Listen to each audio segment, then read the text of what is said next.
I vote. They were slow. Well, if ever call attention, it's 6 o'clock, so I'm going to call attention. We'll say, if you'll take roll call, and then we'll stand and say Pledge of Allegiance, and we'll remain standing and have some words of faith. So.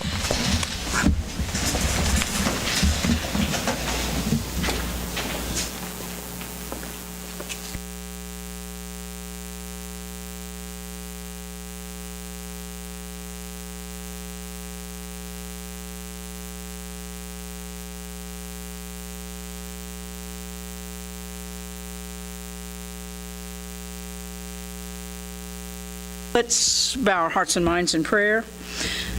Most gracious God, we come to you this evening knowing that you are much more ready to hear us pray than we sometimes are to be able to pray.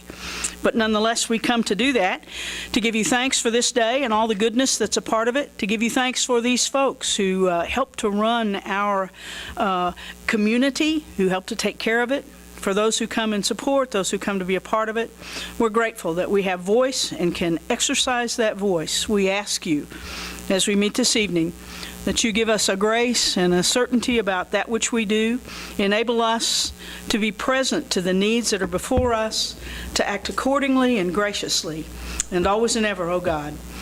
As we move through our moments and days, we will give you thanks and praise for the goodness that you imbue in us. In Christ's name, amen.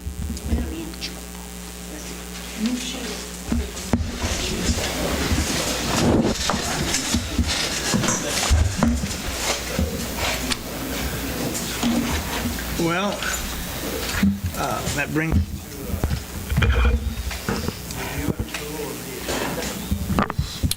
I will make a motion to approve the agenda. Have a motion and a second. All those in favor raise their right hand. You can't? Now you can. Okay. Well, I'll try to speak into the mic then. Anyway, that passes. The next is public comments. We have anyone that wants to? I got lots to say. If you've never watched a city crew change out a light post, you've missed a ballet, because that was the slickest thing. Everyone on our block was out there watching it. I was pulling weeds while I was watching. But there were two trucks that were swinging back and forth, and a pole going up and a pole going down, and another guy doing something else. It was just a ballet. It was the most beautiful thing. When people think we pay too much for our city workers, they are able to do the job. It was beautiful. Okay, CITF been busy all day. We put flower things around the Corey can tell you how many. He carried enough dirt today to ruin his shoulder for the lifetime. And we put flowers all around the square, hoping that they will make it and hoping no one takes some tonight. They wanted some of the free flowers today. I've got to say Corey and Carla and Berkeley and many others did a whole lot of work today. Swimming pool. It's been fantastic, and I've missed you. I haven't seen you swimming. We're going in the evenings. Oh, that's why. What time's the evening close? The adult swim is 5:30 to 6:30, and then they reopen. There you go. They were asking me, and I said, I don't know, and I don't go overnight. Swim pool's very clean and very nice. The stadium is being worked on. Bob can tell you he's power washed those stairs. And did they have the mud on them? The mud just flowed off of them. It was terrible. I want you to know the article in the paper was nice, except I told Richard he had the number wrong. The school board doesn't have $80,000 to give us, and they didn't give us $80,000. Just wanted you to know that was a mistake. Bob called my attention to it. I said, oh, I haven't read that yet, and I read it, and I about fainted, because I thought, everyone's going to say, if you have $80,000, but no, we don't. And he made a correction the next day. But I've got Sonic Nasally in there this week for free on the east side, and they're power washing, and they're painting that. I pay for the paint, they pay for that, being the money I collect. So things are happening around Iola, all good, I hope. Thank you. Do we have anyone else who would like to, at this time? If not, we'll move on in the consent agenda. Has anyone looked at the consent agenda? And Make a motion, we approve it. we have a motion. Do we have a second? I'll second it. We have a motion and a second. All those in favor, raise your right hand. Motion passes. That brings us to the round table, and I think you two are up.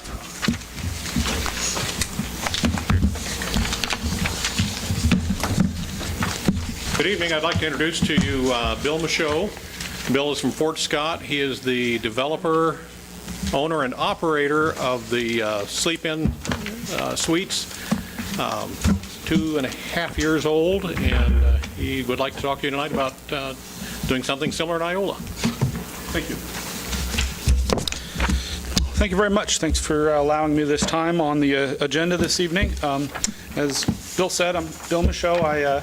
We developed the Sleep-In and Suites Hotel in Fort Scott we opened in October of 2014. I first became aware of Iola's interest in a hotel project in 2015. I was giving a presentation to SEK Inc., of which David was in the meeting, and the topic of my conversation was all the challenges that we went through to develop a first-class hotel, a nice hotel in Fort Scott, Kansas, and then thereafter the impact that has had in our community.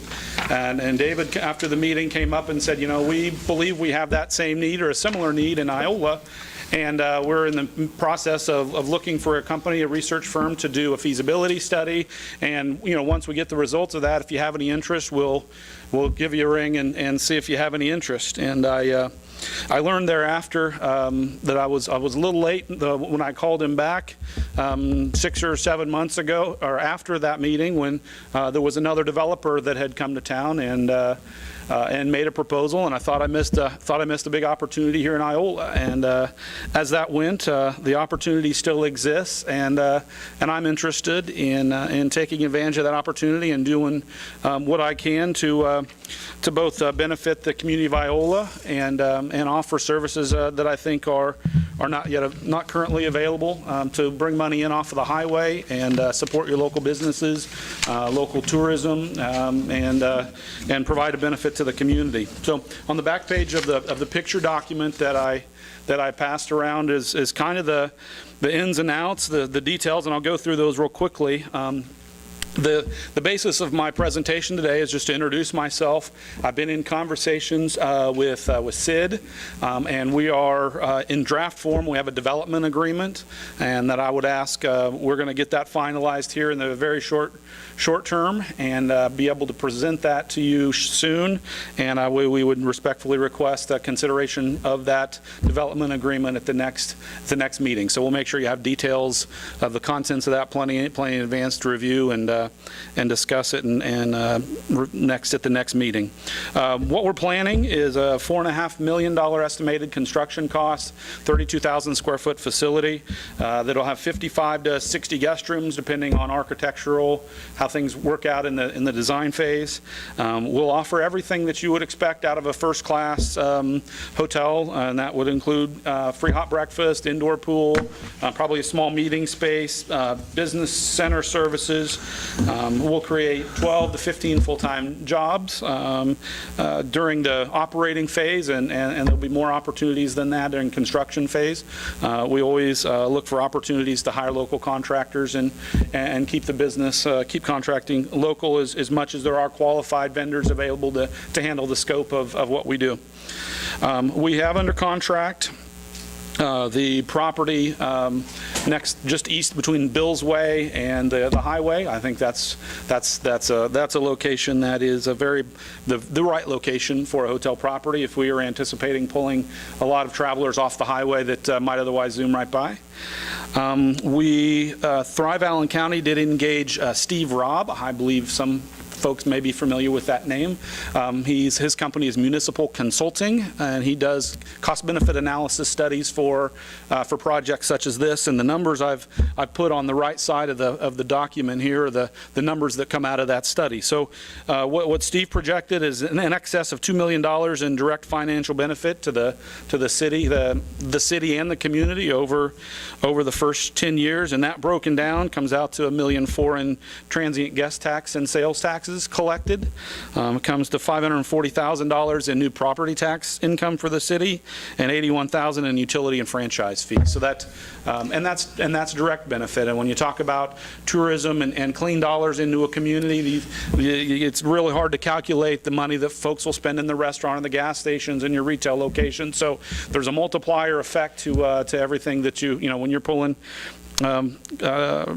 visitors and off of the highway. And the other thing I'll mention is that this is needed, I believe, to support local business. I think there are major employers in town that need a nice lodging experience for their visitors, for their guests, for their vendors, for their clients. I think there's just an absolute significant amount of opportunity if we were to provide this service to potential visitors to Iola. So that's the basic core of why I believe Iola is a good opportunity for this development. There'll be more details come forth when we have the development agreement kind of whittled down to a final phase, and we'll get that to you, and we look forward to answering a bunch of questions and moving forward at that time. And I gladly stand for questions if there are any now. You can get the numbers, you bet. You bet. Your hotel that you have in Fort Scott, how many people stay a night, or occupancy rate? How much is that? In our first year of operation in Fort Scott, we generated about 10,500 room nights a year in our first year in Fort Scott. So that was, and in Fort Scott, what we saw was the transient guest tax that was collected in 2014 before we opened was $69,000. And you back that into a bunch of numbers that statistics will tell you what the market was doing. But in our first full year of operation after we opened, the transient guest tax went to 125, and the second year it went to 153. So we saw the market double plus some, because we had a place that met the needs of a lot of travelers that weren't met in the market previously. So we saw tremendous growth in that. If that answers your question. Now, are the sleep-ins, are they affiliated with a larger chain, where you can get your hotel points and all of that kind of stuff? It's a Choice affiliated Okay. property with All Comfort right. Inn and Comfort Suites. Right. Uh-huh. Good deal. They're associated with who, did you say? Choice hotels with Okay. Comfort Inn and Comfort Suites. Okay, And, with Comfort, okay. yeah. And that's a driving factor in a lot of folks. They just they know what Okay. they know what they're going to get, and they feel like they can trust it, and it's pretty powerful. Anything else? The complimentary hot breakfast, Oh, yes. is that a buffet or is it just donuts and coffee? Oh, thank you. That's like a big lob. Thank you very much. It's a full hot breakfast. We have bacon or sausage. We have eggs, either scrambled eggs or omelets. We have pancakes, waffles, pastries, coffee, juice, toast. I mean, it's biscuits and gravy. So it's similar to the Drury Inn or the Holiday Inn Express then? These are all very competitive brands, and Sleep Inn mandates it down to the color of the tongs that you're allowed to use. So it's consistent, and it's really a very popular thing Full breakfast. with travelers. Awesome. Yep. What's that? It's not donuts. Nope, not just donuts. Very good. Okay. Anything else? Something to worry about. All right. Thank you very much. Thank you. You. Yeah, yes, go ahead. I have a question. My name's Okay, you need to come, owner of the Holly Hunting Company. you need to, Sir. Got about 8 employees that work for me full-time. I've never taken bankruptcy. And I think it's a shame that this new motel comes to business in Iola, because we have got 3 motels that's having a struggle. And if he goes in, then either Crossroads or Best Western is going to go out. And they are owned by private people here in Iola. And our economy is not good. All you got to do is look in the Iola paper, and there's always 1 to 2 houses in there about every day having a sheriff sale. And that's all I'm here for. I mean, I don't think it's right, because when you guys get through, go down and look at the motels and see how many people's there. He needs to. Of course, he's going to pluck them off as they come into town. Terry Sparks and somebody built that new one over there.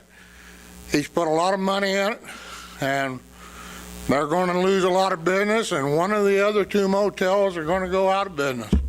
That's all I got to say. Thank you. Thank you for... Yes, come up to the microphone. Sorry. I'm a businessman, so I'll be speaking on my side. Okay, my name is Tushar, and I'm the new owner of America's Best Value Inn. I took over that place in December 6. Now, let me show you the whole picture of US. What's going on right now? You know that economics right now in this business, it's slow. I have many friends and families, relatives, and everywhere in US. And from my college days, from my school days, I have a lot of people who have the same business everywhere in US. Now I'll show you the picture about Texas. Texas, you go everywhere, big town, Houston, Dallas, anywhere. All the exit, like 5 years ago, there are only one motel. Now if you go within 2 years, they are like on exit 10 motels. Now the business, we know that every day, as economy develops, we have new workers, like new all industries. There are a lot of people, there are a lot of rooms every year they need. But 10 motels on the same exit, it's a lot of toll. And nowadays, what I hear from my friends at the same place, new motels, when they are in construction, at half point, the owner, if he doesn't have like a money, or if he sees that motels nearby, they are not doing good, he just give the keys, he goes away, like it's bankrupt. And a lot of motels, Houston, Texas, like all big cities, they are doing good. Not so good as like they used to do like 2 years ago. But right now, none of them are doing. I have one property, it's in Beatrice, Nebraska. And next to Nebraska, Beatrice, Lincoln. Everyone has heard about Lincoln. 2 years ago, like I was there like 4 years ago, there was like all the motels, like suppose there are 20 motels, but after 2 years, within 1 year, 5 other hotels were constructed, all with higher brand, like Fairfield, like Marriott, Holina Express, Best Western, and other stuff. There I have 2 friends. Now, when we like have a chance, we meet them in games, they complain a lot that he used to get like 80 to 90% occupancy, now he's getting only 40% occupancy. One of my friend, he's in Hutchinson. Like this Sunday we had a game. He was in depression. He said that they have like 2 more motels in town, and there are like more than 100 rooms in the motel. And they give like very cheap rate. He has lost a lot of business, and he's in depression. This is not the only like Hutchinson, then Beatrice, Lincoln. There are a lot of hotels in everywhere, and I hear the same. Every year, hundreds and hundreds of new motels are constructed. And out of that 150%, like within 1 or 2 years, they are bankrupted. So same thing, what I want to show you the picture is that right now we have 3 hotels. See, is my colleague, see, that's a like Super 8 owner. We had a discussion that right now business is too slow. When I took over business, it was doing good in December. Slowly, it came like only 20 to 30% occupancy. And what I hear from my friends, they say that coming next 6 months, there is not so good business. Because summertime, right now, we have only 20% occupancy. So you can see, if we don't have any business in summer, how we are going to have business in winter? You get that? So right now, we are just like on the edge. We just make a break even. If there is another motel in town, we won't be having even the break even. I can't say anything about future that we'll be having business in Iola. There are some projects. I have seen projects. Final moment, they withdraw because they don't have enough fund. Or bank doesn't approve, or government doesn't approve. In Beatrice, we are supposed to have all pipeline, but no one has seen future. Some are say they'll be having right now. 3 years ago, we are supposed to have all pipeline. Obama, he rejected it. Now Trump says we are going to have. It has been started from Canada. Who knows? Within 1 year, 2 years, anything can happen. So there also we are facing the same problem because next, like within 30 miles, there are like 4 or 5 more new motels. So right now, there also we are facing problem. We are putting our money out of our pocket. Same here. If this goes on, I came to this town hoping that at least I'll make some money, And in future, if economy is good, we can expand. But right now, I cannot see that future. Every day, I sit with my wife, do the calculation every day, see the reservations report, future reservation report. how it's going to be. Are we going to survive next 3 months, 2 months in advance? Like, even though we work, we had employees, 5 employees. Now we have only 2 employees. Because they don't get much hour. If there is only 3 or 4 rooms a day, I cannot afford to pay them like 8 hours a day. I have to work. I work there. If you feel that I'm saying lie, you can come 24/7. We are working there.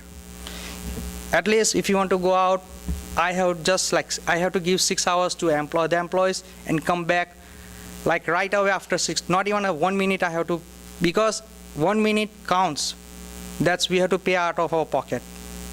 I have a partner. He checks report every day. He's in Kingfisher. There are only 2 models, and they were also supposed to have a 3rd model. It was Best Western, but that town, the people decided they don't want the 3rd model. It was like 4 years ago. Only 2 models, and they're like having only 20 rooms. Right now they are doing so. And same, he bought a new model in Henrietta. They're also same problem. He says that in future they are supposed to have like 2 or more 3 models. In Claremore also, within 1 year 4 models are constructed. All my friends, they are taking a big toll. So I'm not saying that we should not have a new business, but think over it that right now we are not doing so great, and I'm not like a God who can predict future or can see future, but what number says, it doesn't look so good.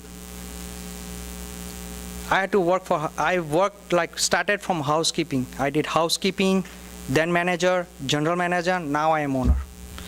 So I don't know to go back like general manager, then go back to housekeeping.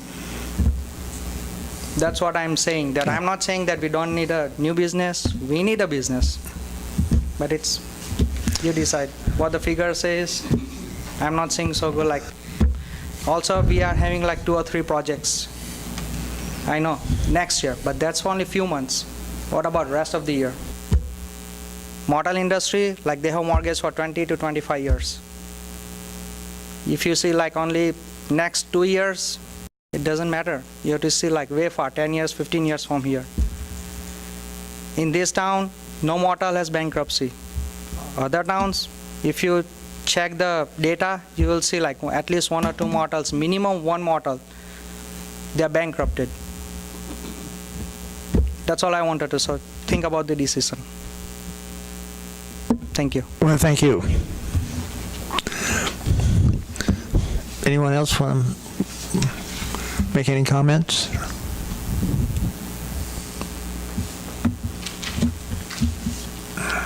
Okay. Well, if that's the end of the discussion on the hotel, we'll move on to item B, which is public restrooms. And Bill, I think that's you. Good evening again. Yes. This isn't nearly as exciting as a hotel, so I don't get the fun stuff here, but there has been discussion and concern for several years about the need for public restrooms in downtown Iola. Perhaps the most recent took place in February during the Downtown Summit. The discussion came up again, and it's important just in terms of our image as a hospitable community.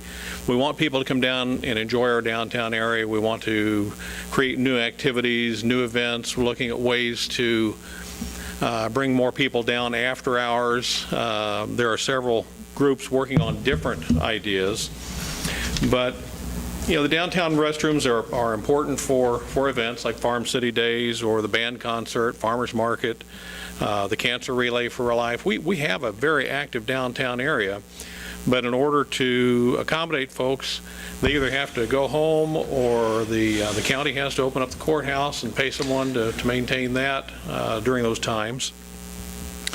But public restrooms also are important, I think, to improve the community's hospitality image. When shoppers say, I gotta go, you don't want that to mean, I gotta go home. You want it to be, I want to go, or I got to go to the next store, I got to go over and enjoy playing checkers in the new checkerboard in the courthouse lawn. as we continue to try to return downtown to a social environment, it's really necessary that we have accessible public downtown restrooms. Thrive is proposing to write a request for CBDG Community Facilities Grant through the Department of Commerce. And my reason for being here tonight is to ask of you whether there would be any interest in partnering with the county to make this possible. Part of what we would ask of the city would be use of the Pocket Park just on the west side of City Hall. And the idea would be to go ahead and actually construct a facility there. It could have a brick facade, make it blend in with downtown. It doesn't have to stand out and be obvious as a restroom. Certainly we want some signage so folks do know what it is. But again, the idea would be to do a nice job, make it blend in and be a part of downtown.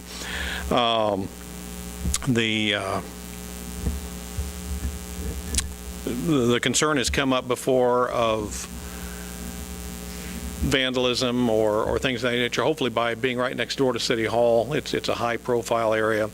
If necessary, could have timed locks installed so that at a certain time of the evening it would, it'd automatically lock and then reopen the next morning. But there are a lot of details yet to be figured out, but my main ask tonight is whether the city would be interested. Is it worthwhile to move forward and pursue looking at this deeper? Is the city interested in using that lot and working with the county on doing a downtown public restroom? Sid, do you have anything to say? This is kind of a new topic for me, so I guess I would like to have an opportunity to visit with Mr. Manis and kind of figure out some of the details, potential details of this project, and before I'd have a good recommendation. I think it's important that we do look at some sort of public restroom solution in the downtown area, but exactly what that is and how that is developed, I guess I would. And you mentioned the county. I'm on the agenda for the county commission tomorrow morning. I'll be asking them the same thing, if they would be interested in partnering with the city. Again, from their perspective, not having to open up the courthouse for special events, and it would lighten some of the load there, and I'll be talking with them also. But this would be a year-round facility, so winter it would be usable and. Ideally, that's all things that would have to be worked out with the city and the county, and the operational details are yet to be considered. Like I say, tonight I'm just trying to see if there's a general interest. Is this something worth pursuing? From my perspective, I guess if you're asking which way the wind's blowing, I'd tell you to move forward on it. There's a lot of possible speed bumps and hiccups in here, but I know that we've talked about it several times. I know that people have come forward, and every time that we have a 5-year plan, it seems that somebody brings up this idea, and it doesn't have a whole lot of, I would say, pressing nature to it, but it's something that I would like to run up the flagpole and see which way the wind's blowing. I would be supportive to move forward on it. Well, just as somebody who's been involved in a lot of these different events where we do have to organize and you've got to get the porta potties brought in and all of that stuff, it would really be beneficial to a lot of these events that, organize things on the square to have that available. It's kind of, inconvenient sometimes when all that's there is a porta potty. So, I'm with John. I think it's something if, we need to continue to look at and see what kind of grants are there. I'll visit with the county, see if there's interest there, and in the meantime, come back and visit with Sid some more and see if we can start putting together something more concrete. But I appreciate your time. We appreciate you coming. Yes, thank you, Bill. I've got something to say about the restroom. Okay. Having worked at the Historical Society 20 years, we are the catch-all for anyone that needs to go to the bathroom through the day. And we let them go. But we normally, if our director doesn't have anyone in there except himself, we have no protection at all for our artifacts.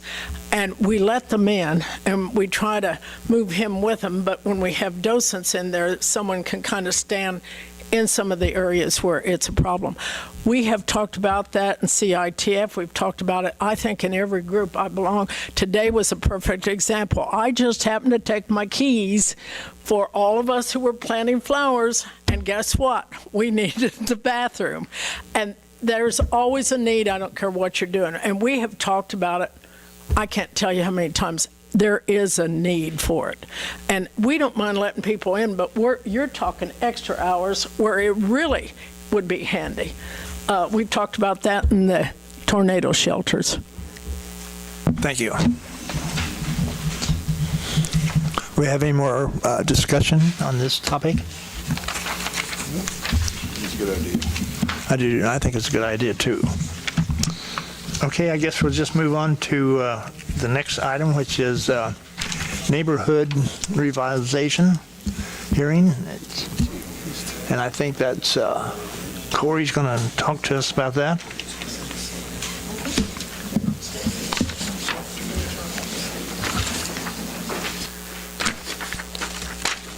Sorry, I get my paper straight here.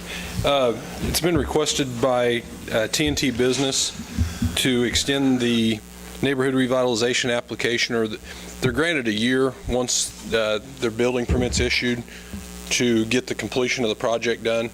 The house remodel has taken a little longer, and they've requested that we extend it through the end of the year. I went ahead and just extended it for a year. I think, that way they're not back here in another. It does allow us, per the policy, to extend it a year, or the council to extend it a year. I think they're making progress on the house. Do what? Yeah, it's a neat house that they're doing. So, Section 1, the general program criteria and eligibility requirements, item M, basically just says the construction must be completed within 1 year of the application date for the tax rebate. A 1-year extension may be allowed by the city council under certain circumstances. Staff doesn't have any issues with the extension.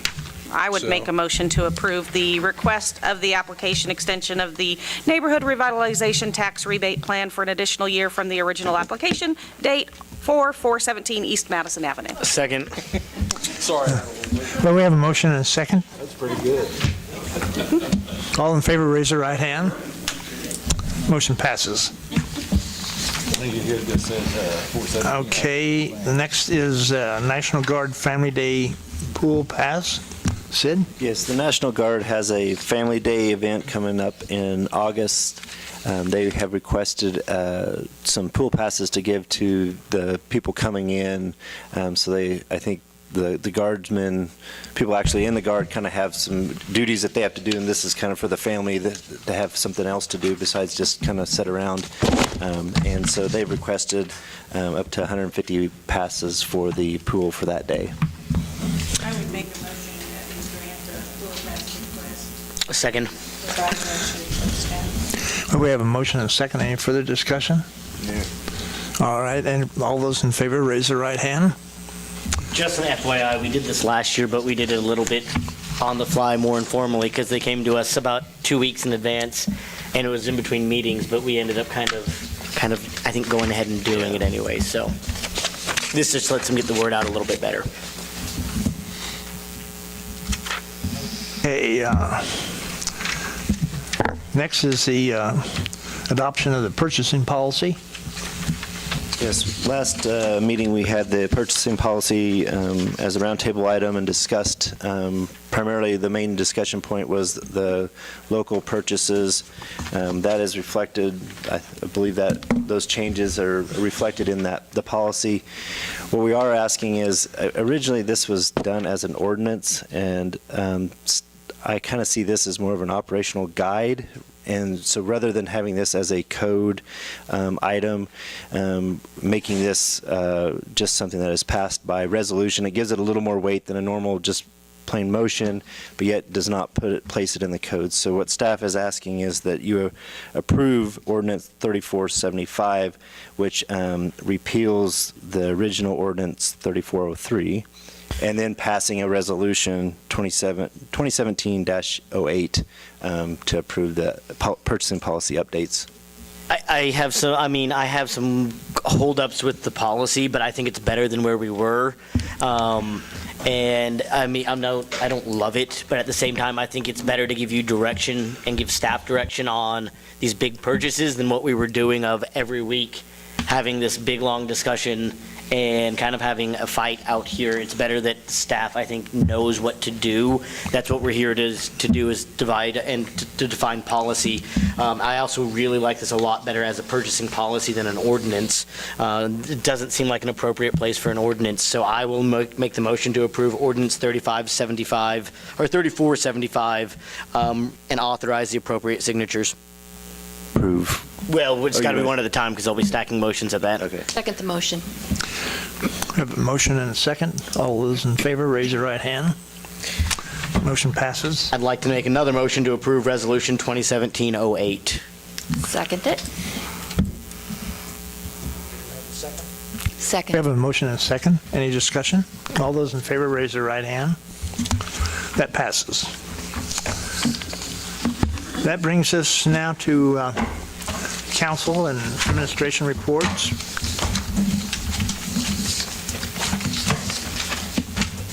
Yes, I'm up, right? Okay. I had some kudos to give out, particularly to the electric crews. A couple of people had noted, and they had talked about, I believe it was behind Jiffy Lube, about how quick and how many hours they were out there, but that they didn't really get knocked out of business for very long, and those guys didn't take a break, and they were out there just getting it done, and talking about what Donna said, kind of a pole ballet of fixing these lines. Other ones, Sid, I had a couple of questions, and one of them was about the ballpark grandstands, if we were doing anything with those this summer. They've kind of been in disrepair and didn't know if they were coming down or were scheduling. Someone had kind of asked me what we were doing with them, if we had planned repair for them or demolition, or the ones on the big court. And I think Corey and I talked about that this morning, and if I'm wrong, he can correct me.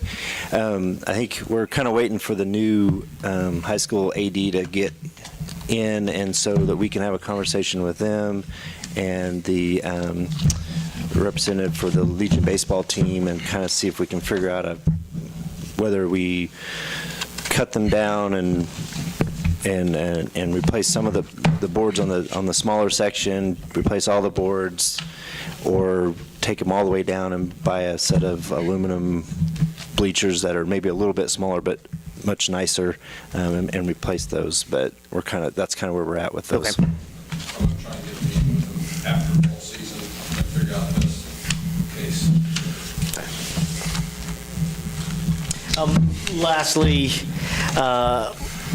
actually, that's it for me today. Thank you. Nancy?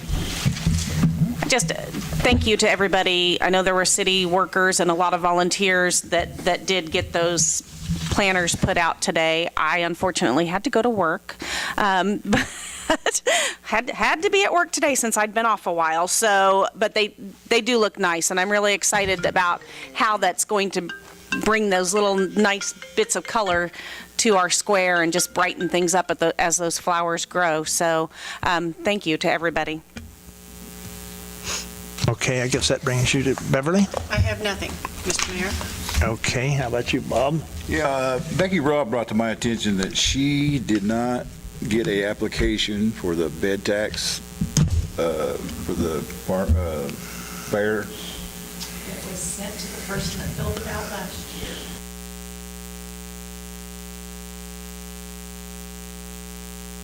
That, I never did see it in the paper.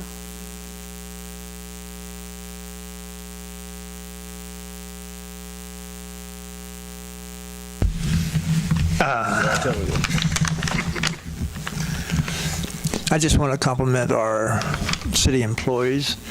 It always comes up time and time again that how competent they are and knowledgeable in their job and how well they perform. So I just would like to thank them, along with, like you brought up, they're one of our assets. I guess that's all I have. Milton? Nothing? Sandy? I second the kudos to our city employees. They're awesome. I appreciate them. The planters, I'm excited about that. And there's a lot of good things in Iola to appreciate, and one of them is the fact that we have the bicycle rental that Velo Plus has sponsored. There's bicycles in front of Thrive and maybe Velo and in front of the game shop. The other day when I was stopped at Jackson and Jefferson, a whole family, 3 kids and parents, each had a bicycle.